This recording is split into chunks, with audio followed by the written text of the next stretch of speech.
టాలీవుడ్లో వరుసగా స్టార్ నటులు ఇతర రంగాలకు చెందిన వారిపై లైంగిక ఆరోపణలు వెల్లువెత్తుతున్నాయి.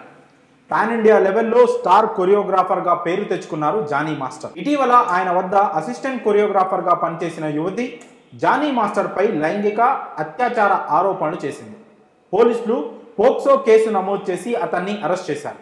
విచారణ అనంతరం చెంచల్గూడ జైలుకు తరలించారు. కానీ జానీ మాస్టర్కు 5 రోజుల మధ్యంతర బెయిల్ మంజూరు చేయాలని కోరుతూ కోర్టులో పిటిషన్ దాఖలు చేశారు ఆయన తరపు న్యాయవాది. ఈ నేపథ్యంలోనే జానీ మాస్టర్కి కాస్త ఊరట లభించింది.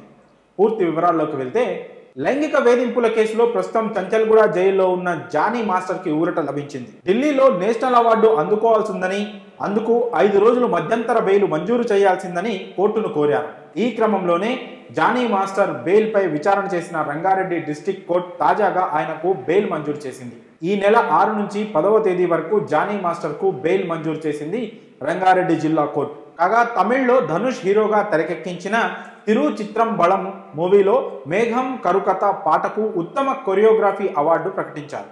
ఈ పాటకు జానీ మాస్టర్తో పాటు సతీష్ కృష్ణన్ కూడా కంపోజ్ చేయగా ఇద్దరు అవార్డుని అందుకోబోతున్నారు. ఇదిలా ఉంటే సాధారణ బెయిల్ కోసం ఆయన అప్లై చేయగా ఆ పిటిషన్పై విచారణను కోర్టు అక్టోబర్ 7వ తేదీకి వాయిదా వేసింది. జానీ మాస్టర్ దాఖలు చేసిన జనరల్ బెయిల్ పిటిషన్పై నార్సింగ్ పోలీసులు రంగారెడ్డి జిల్లా ఫాస్ట్ ట్రాక్ స్పెషల్ కోర్టులో కౌంటర్ దాఖలు చేశారు. ఆయనకు బెయిల్ ఇస్తే సాక్షులను ప్రభావితం చేసే అవకాశం ఉందని తెలిపారు.